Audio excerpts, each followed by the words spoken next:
નમસ્કાર વિદ્યાર્થી મિત્રો, આપણે આજે આપણો લેક્ચર નંબર 6 બરાબર.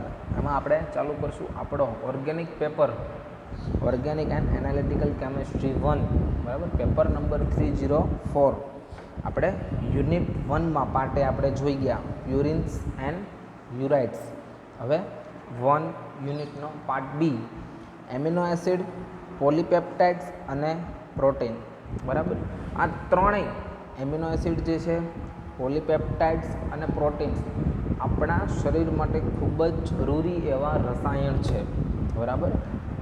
આ રસાયણ આપણા શરીર માટે ખૂબ જ ઉપયોગી છે બરાબર. આપણા હોર્મોન્સ એક્ટિવ કરવા માટે પ્રોટીન્સ, તમને ખબર છે પ્રોટીન્સના કાર્યો શું છે બરાબર. એમિનો એસિડ પણ આપણા શરીરમાં એટલું જ ઉપયોગી છે બરાબર. તો આજે આપણે આ યુનિટની અંદર ડીપમાં ભણશું એમિનો એસિડ વિશે બરાબર. પોલીપેપ્ટાઇડ્સ અને પ્રોટીન વિશે માત્ર તમારે તફાવત જોવાનો છે અને ખાલી એનું ઇન્ટ્રોડક્શન જોવાનું છે બરાબર. આજે આપણે ડીપમાં વધારે ભણશું તો એમિનો એસિડ વિશે. તો સૌથી પહેલાં એમિનો એસિડ શું છે તો કે પ્રોટીનના જળ વિભાજનથી આલ્ફા એમિનો એસિડ મળે છે.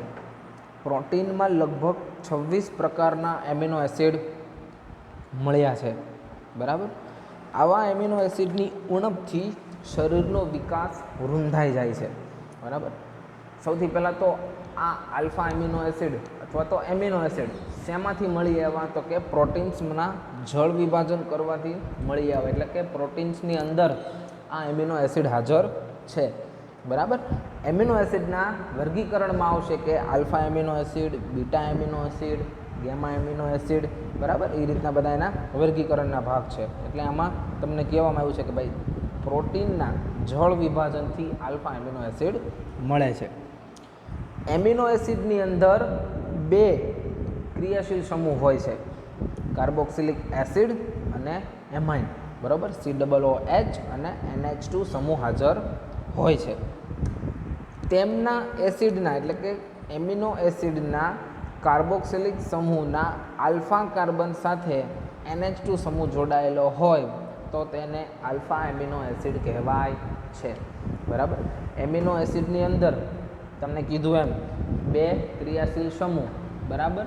હવે એમાં પણ કાર્બોક્સિલિક એસિડ સમૂહ જે છે એની પછીનો જે તરત જ કાર્બન હોય, એટલે કે એના પછી આવતો તરત જ કાર્બન, તે કાર્બન પાસે NH2 હોય બરાબર. એટલે કે કાર્બોક્સિલિક એસિડના આલ્ફા સ્થાન ઉપર NH2 સમૂહ હોય તો તેવા એસિડને આલ્ફા એમિનો એસિડ કહેવાય છે બરાબર. જો તમને ઉદાહરણ અહીંયા આપ્યું છે કે માનો કે આ એક એમિનો એસિડ છે બરાબર. હવે એ એમિનો એસિડમાં કયા 2 સમૂહ, કાર્બોક્સિલિક એસિડ સમૂહ અને NH2 સમૂહ, બંને સમૂહ હાજર છે. આપણે શું વાત કરી આલ્ફા એમિનો એસિડ માટે કે કાર્બોક્સિલિક એસિડના આલ્ફા સ્થાન એટલે કે આ કાર્બન બરાબર, આલ્ફા સ્થાન ઉપર NH2 જોડાયેલો હોય તો તેને શું કહેવાશે? Alpha amino acid. અને આ એસિડનું નામ છે ગ્લાયસિન બરાબર. તમારે બધા જ એમિનો એસિડના નામ અને તેના બંધારણ ખાસ પાકા કરવાના રહેશે, નહીંતર બધા જ નામ એક સરખા છે તેમજ તેના બંધારણ લગભગ થોડાક અલગ પડશે બરાબર. માટે તમારે લખીને 5-5, 10-10 વાર લખીને તમારી જાતે લખીને તમારે એના નામ અને તેના બંધારણ પાકા કરવાના રહેશે. બીજું ઉદાહરણ છે એલેનાઇન બરાબર. તો સૌથી પહેલાં તો કાર્બોક્સિલિક એસિડ અને NH2 હાજર છે બરાબર. હવે આલ્ફા એમિનો એસિડ માટેની શું શરત છે કે કાર્બોક્સિલિક એસિડના આલ્ફા સ્થાન ઉપર, એટલે કે એના પછીનો તરત જ જે કાર્બન આવતો હોય એ કાર્બનનું સ્થાન એટલે આલ્ફા સ્થાન, તેની પાસે NH2 હાજર હોય બરાબર, NH2 જોડાયેલો હોય તો તેવા એમિનો એસિડને આલ્ફા એમિનો એસિડ કહેવાય છે બરાબર. આને એલેનાઇન પણ કહેવાશે અથવા આલ્ફા એમિનો પ્રોપિયોનિક એસિડ પણ કહેવાશે બરાબર. ત્રીજું ઉદાહરણ છે બરાબર. તો કાર્બોક્સિલિક એસિડ અને NH2 બંને છે. આ એસિડના આલ્ફા સ્થાન એટલે કયું થયું? આ કાર્બન બરાબર. એ કાર્બન પાસે NH2 જોડાયેલો છે બરાબર. એટલા માટે એનું નામ શું થશે?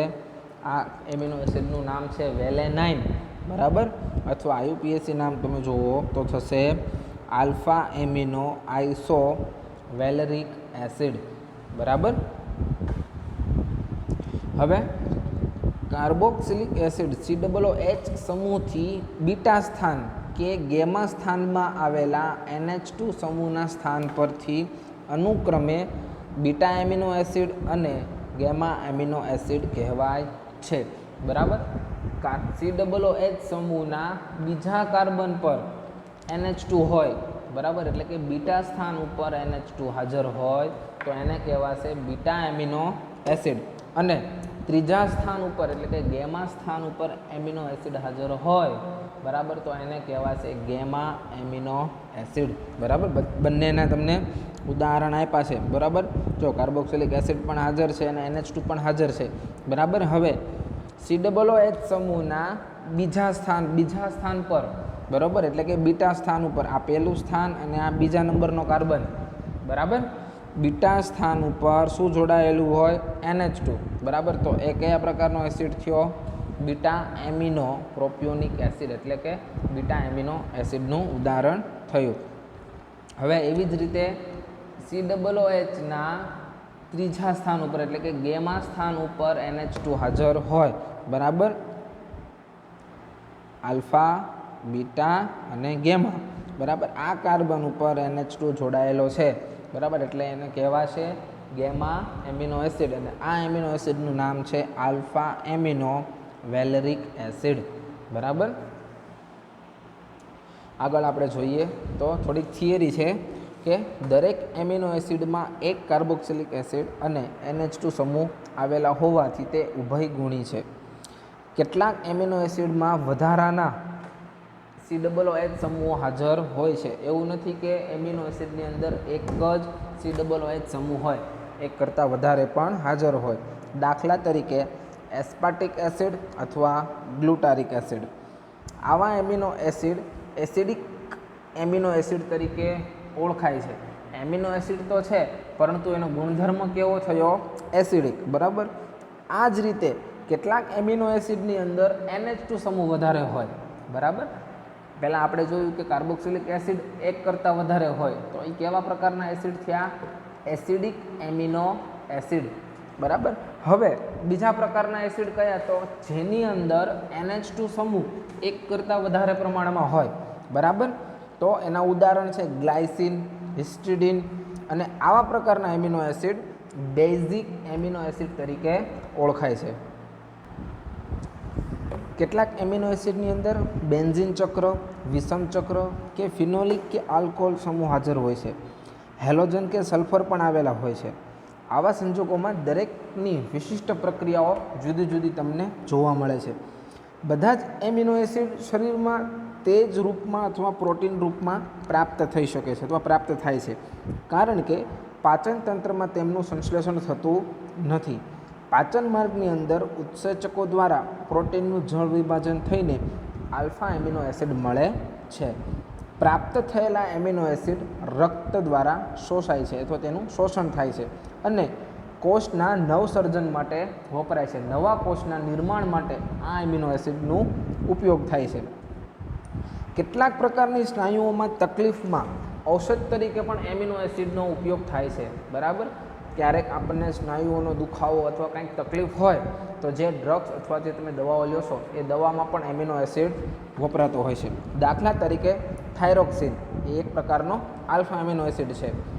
તેનો ઉપયોગ કંઠમાળાના રોગનો ઉણપ માટે થાય છે.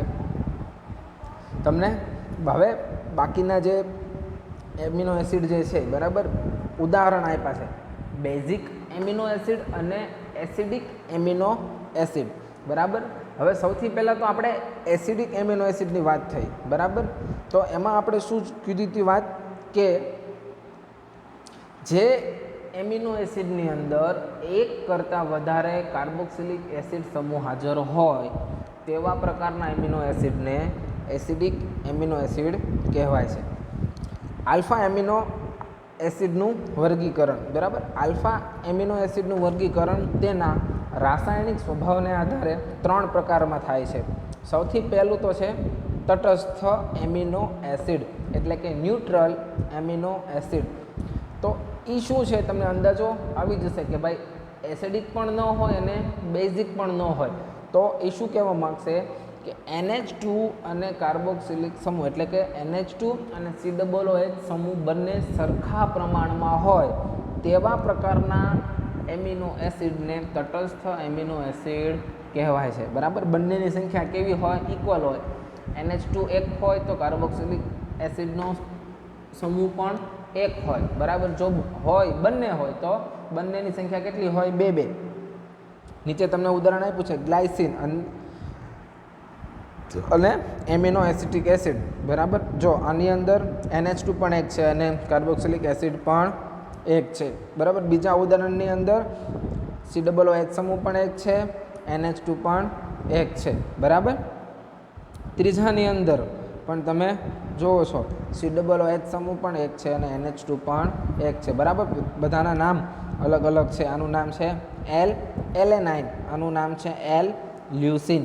બરાબર, બીજો ભાગ અથવા એનો બીજો પ્રકાર છે વર્ગીકરણનો બેઝિક એમિનો એસિડ, કે જે એમિનો એસિડની અંદર NH2 સમૂહની સંખ્યા વધારે હોય તેવા પ્રકારના એમિનો એસિડને બેઝિક એમિનો એસિડ તરીકે ઓળખાય છે. બરાબર, જો તમને ઉદાહરણ આપ્યું છે આલ્ફા, જો અહીંયા તમને સ્થાન આપેલા છે. બરાબર, જો આને આલ્ફા એમિનો એસિડ તો કહેવાશે જ. શું કામ? કે કાર્બોક્સિલિક એસિડના આલ્ફા સ્થાન ઉપર એમિનો એસિડ છે. બરાબર, હવે આ આલ્ફા, બીટા, ગામા, ઈટા અને ડેલ્ટા. બરાબર, 2 NH2 સમૂહ છે એટલા માટે એનો ગુણધર્મ કેવો હશે? બેઝિક એમિનો એસિડનો. બરાબર, આલ્ફા અને eta di amino caproic acid. બરાબર, બધાના નામ અને તમારે બંધારણ યાદ રાખવાના રહેશે, અથવા એનું નામ છે L-લાઇસિન. બરાબર, પછીનું છે ડેલ્ટા હાઇડ્રોક્સીલાઇસિન. જો આલ્ફા એમિનો એસિડનું જ ઉદાહરણ કહી શકાય આને. બરાબર, કાર્બોક્સિલિક એસિડ છે. હવે આની અંદર NH2 કેટલા છે? 2 છે. એટલા માટે કયો ગુણધર્મ ધરાવશે? બેઝિક એમિનો એસિડનો ગુણધર્મ ધરાવે છે. ઉપરાંત આની અંદર OH સમૂહ પણ હાજર છે. બરાબર, આલ્ફા, બીટા, ગામા, ડેલ્ટા અને ઈટા. ડેલ્ટા ઉપર હાઇડ્રોક્સી સમૂહ છે એટલા માટે delta hydroxy alpha eta di amino caproic acid. બરાબર, અથવા એનું સામાન્ય નામ છે ડેલ્ટા હાઇડ્રોક્સીલાઇસિન. બરાબર, પછીનું વર્ગીકરણ છે એસિડિક એમિનો એસિડ. બરાબર, એટલે કે કેટલાક એમિનો એસિડની અંદર કાર્બોક્સિલિક એસિડ સમૂહ એક કરતાં વધારે હોય. બરાબર, તો તેવા પ્રકારના એસિડને એસિડિક એમિનો એસિડ તરીકે ઓળખાય છે. બરાબર, તો એસ્પાર્ટિક એસિડનું ઉદાહરણ. બરાબર, કાર્બોક્સિલિક એસિડ સમૂહ કેટલા છે? 2. બરાબર, L-ગ્લુટારિક એસિડનું ઉદાહરણ. આમાં પણ કાર્બોક્સિલિક એસિડ સમૂહ કેટલા છે? 2. બરાબર, બંનેના IUPAC નામ પણ તમને આપેલા છે, આલ્ફા એમિનો સક્સિનિક એસિડ અને આલ્ફા એમિનો ગ્લુટારિક એસિડ. હવે ચોથું એનો પ્રકાર છે ચક્રીય એમિનો એસિડના નામ અને તેના બંધારણીય સૂત્ર.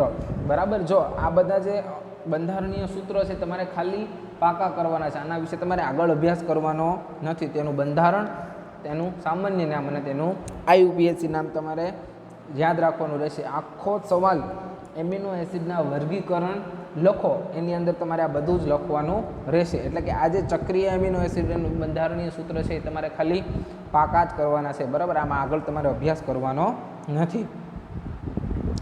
હવે તો એનું પહેલું ઉદાહરણ છે L-ફિનાઇલ એલેનાઇન. બરાબર, ચક્રીય બંધારણ એમિનો એસિડની અંદર હાજર છે એટલા માટે. બરાબર, કાર્બોક્સિલિક એસિડ પછીનું સ્થાન આલ્ફા અને પછીનું બીટા. બીટા સ્થાન ઉપર ચક્ર છે, ફિનાઇલ ચક્ર છે. બરાબર, આલ્ફા સ્થાન ઉપર એમિનો છે, NH2 છે એટલા માટે આલ્ફા એમિનો, બીટા ફિનાઇલ પ્રોપિયોનિક એસિડ. બરાબર, એવી જ રીતે L-ટાયરોસિન. બરાબર, આલ્ફા સ્થાન બરાબર, એની પાસે એમિનો છે, આ બીટા, બીટા સ્થાન ઉપર બરાબર ફિનાઇલ છે, અને ઈ ફિનાઇલના ઓર્થો, મેટા અને પેરા સ્થાન ઉપર હાઇડ્રોક્સી સમૂહ છે, બરાબર. જો ફરી વખત સમજો, આ એમિનો એસિડનું આ આલ્ફા સ્થાન, બરાબર, આ થયું બીટા સ્થાન, બીટા સ્થાન ઉપર ફિનાઇલ રિંગ છે, ઈ ફિનાઇલ રિંગમાં ઓર્થો, મેટા અને પેરા સ્થાન ઉપર હાઇડ્રોક્સી સમૂહ છે, એટલા માટે આખું નામ શું થશે? આલ્ફા એમિનો, બરાબર. આલ્ફા સ્થાન ઉપર NH2, પેરા હાઇડ્રોક્સી, પેરા સ્થાન ઉપર હાઇડ્રોક્સી અને બીટા સ્થાન ઉપર ફિનાઇલ રિંગ, બરાબર, પ્રોપિયોનિક એસિડ. પછીનું છે એલ હિસ્ટિડિન, બરાબર, આલ્ફા બીટા, બરાબર, અને બીટા સ્થાન ઉપર ઇમિડાઝોલની આખી રિંગ છે, બરાબર, ઇમિડાઝોલ ચક્ર આવેલો છે. તો alpha amino, beta imidazole, propionic acid, બરાબર. હવે આ થયા તમારા એમિનો એસિડના ઉદાહરણ તેમજ તેનું વર્ગીકરણ. હવે general method of synthesis of amino acid, amino acid બનાવવાની સામાન્ય રીતો, બરાબર, જેમાંની પહેલી છે આલ્ફા હેલો એસિડનું સંશ્લેષણ, બરાબર. આપણે સૌથી સામાન્ય આપણો પ્રકાર જે છે આલ્ફા એમિનો એસિડ, તેનું બંધારણ અથવા એલા બંધારણ માટે એનું સંશ્લેષણ કઈ રીતે થાય છે, બરાબર, તો એ આપણે જોઈશું. તો આર એટલે કે કોઈ વિસ્થાપિત સમૂહ, બરાબર, કાર્બોક્સિલિક એસિડ CH, બરાબર. હવે એમિનો એસિડ બનાવવા માટે કયું સમૂહ ઘટે છે? આની અંદર NH2 સમૂહ જોઈએ છે, બરાબર, એટલે NH2 સમૂહ દાખલ કરવો પડશે. અને X એટલે કે કોઈ પણ હેલાઇડ, બરાબર, ક્લોરિન, બ્રોમિન, આયોડિન, બરાબર, જનરલી આ ત્રણ ઉપયોગમાં આવે છે.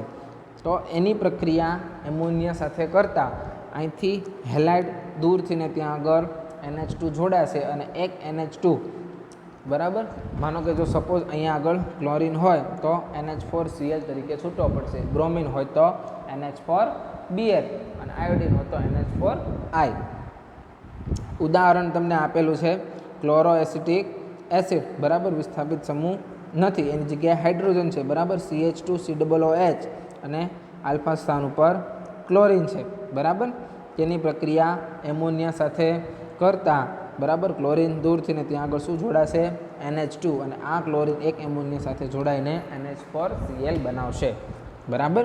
તો આ થઈ આલ્ફા હેલો એસિડનું સંશ્લેષણ, બરાબર. પછીની રીત છે ગ્રેબિયલ થેલિમાઇડ સંશ્લેષણ. પોટેશિયમ થેલિમાઇડ અને આલ્ફા હેલોજન એસ્ટરની પ્રક્રિયાથી બનતા સંયોજનનું પ્રથમ આલ્કલી વડે અને ત્યારબાદ એસિડ વડે જળ વિભાજન કરવાથી આલ્ફા એમિનો એસિડ મળે છે, બરાબર. તો સૌથી પહેલાં સ્ટાર્ટિંગ મટીરિયલ તરીકે શું લીધું છે? પોટેશિયમ થેલિમાઇડ અને આલ્ફા ક્લોરો ઇથાઇલ એસિટેટ, બરાબર. તેની વચ્ચે પ્રક્રિયા કરાવવાથી, બરાબર, આયનિક બોન્ડ અહીંથી પોટેશિયમ અને અહીંથી ક્લોરિન છૂટા પડીને KCl બનાવશે ને આ નાઇટ્રોજન આ ક્લોરિન સાથે જોડાશે, બરાબર. હવે તેની બેઝિક માધ્યમની હાજરીમાં જળ વિભાજન કરતા HOH કરતા, બરાબર, HOH પ્રક્રિયામાં ભાગ લેશે. શું થશે? અહીંયા આગળ આ બંને બોન્ડ બ્રેક થશે, આ બંને પાસે OH, બરાબર, 2 મોલ H2O ના લેવાના, બરાબર. અને તેની સાથે જે બંને અહીંયા આગળ OH જોડાણા આ કાર્બન સાથે, બરાબર, એટલે શું બનાવીશું? કાર્બોક્સિલિક એસિડ, બરાબર. અને જે બાકીના જે હાઇડ્રોજન છે એ નાઇટ્રોજન સાથે NH2 તરીકે જોડાશે, બરાબર. એ થયો એમિનો એસિડ અને થેલિક એસિડ. હવે બીજું કે અહીંયા અત્યારે પહેલા સ્ટેપની અંદર શું છૂટવું પડશે? NH2 CH2 COO C2H5, બરાબર. અત્યારે આ બોન્ડ બ્રેક થઈને આ આપણને મળશે. હવે આનું પણ જળ વિભાજન કરવાથી અહીંથી બોન્ડ બ્રેક થશે, બરાબર. આની સાથે OH જોડાશે, આની સાથે હાઇડ્રોજન જોડાશે, એટલે આ શું બન્યું? C2H5OH ઇથેનોલ, અને આ મળી આપણને નિપજ NH3CH2COOH, બરાબર, એમિનો એસિડ, બરાબર. તો આ થઈ સંશ્લેષણની બીજી રીત, બરાબર. તો આ રીતે આપણે એમિનો એસિડનું સંશ્લેષણ આગળ ઘણી બધી પ્રક્રિયાઓ આપણે જોવાની છે હજુ, બરાબર. અલગ અલગ સંશ્લેષણ દ્વારા આપણે એમિનો એસિડ બનાવી શકીએ છીએ. તો આજે આપણે જોયું એમિનો એસિડ શું છે, શેમાંથી મળી આવે છે. તો કે શેમાંથી મળે છે? પ્રોટીનમાંથી મળે છે. પ્રોટીનની અંદર કુલ કેટલા પ્રકારના એમિનો એસિડ હાજર હોય છે? તો કે ટોટલ 26 પ્રકારના એમિનો એસિડ હાજર હોય છે, બરાબર. પછી ત્યારબાદ તેનું આપણે વર્ગીકરણ જોયું. તટસ્થ amino acid, acidic amino acid, basic amino acid તેમજ ચક્રીય એમિનો એસિડ, બરાબર. તેમજ તેના સંશ્લેષણની સામાન્ય રીતોમાં આપણે બે રીત જોઈ. પહેલી તો આલ્ફા હેલો એસિડ અને બીજી છે ગ્રેબિયલ થેલિમાઇડ સંશ્લેષણ, બરાબર. બાકીની આગળની સંશ્લેષણની પદ્ધતિઓ આપણે આવતા લેક્ચરમાં જોઈશું. અસ્તુ.